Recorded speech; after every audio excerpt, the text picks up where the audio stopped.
নারায়ণগঞ্জের কেন্দ্রীয় রেল স্টেশনে ধারাবাহিকভাবে প্রতি শুক্রবার জুম্মার দিনে পথশিশুদের মাঝে এভাবেই নিজ হাতে খাবার বিতরণ করেন মহানগর বিএনপির সদস্য সচিব অ্যাডভোকেট মোহাম্মদ আবু আল ইউসুফ খান টিপু।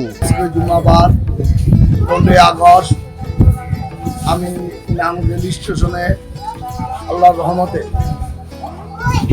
এই পথশিশুদের মাঝে খাবার বিতরণ করেছি। অ্যাডভোকেট টিপু সকল দেশবাসীর কাছে দোয়া চেয়েছেন, শুধু জুম্মার দিনেই নয়, তিনি যেন প্রতিদিন এইভাবেই পথশিশুদের মাঝে খাবার বিতরণ করতে পারেন। পথশিশুরা যাতে সুন্দরভাবে লেখাপড়া করতে পারে তার ব্যবস্থা করতে তিনি সাধ্যমতো চেষ্টা চালিয়ে যাচ্ছেন বলে জানালেন।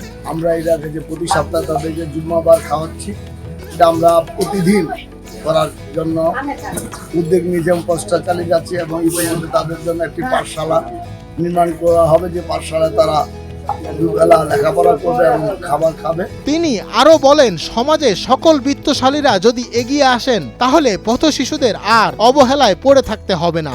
সমাজের বিত্তশালীদের কাছে অনুরোধ করে বলেন সকলেই পথশিশুদের জন্য যার যার অবস্থান থেকে কিছু করার জন্য।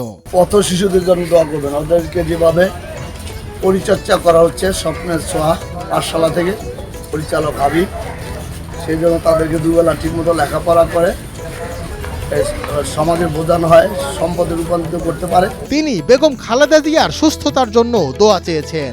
আজ আমাদের সাবেক প্রধানমন্ত্রী এবং খালেদা জিয়া 80তম জন্ম বার্ষিকী, আপনারা সবাই খালেদা জিয়ার জন্য সাবেক প্রধানমন্ত্রী এবং খালেদা জিয়ার জন্য দোয়া করবেন, আল্লাহ যেন তাকে পরিপূর্ণভাবে সুস্থ করে নেখায় প্রতিভা দান করেন।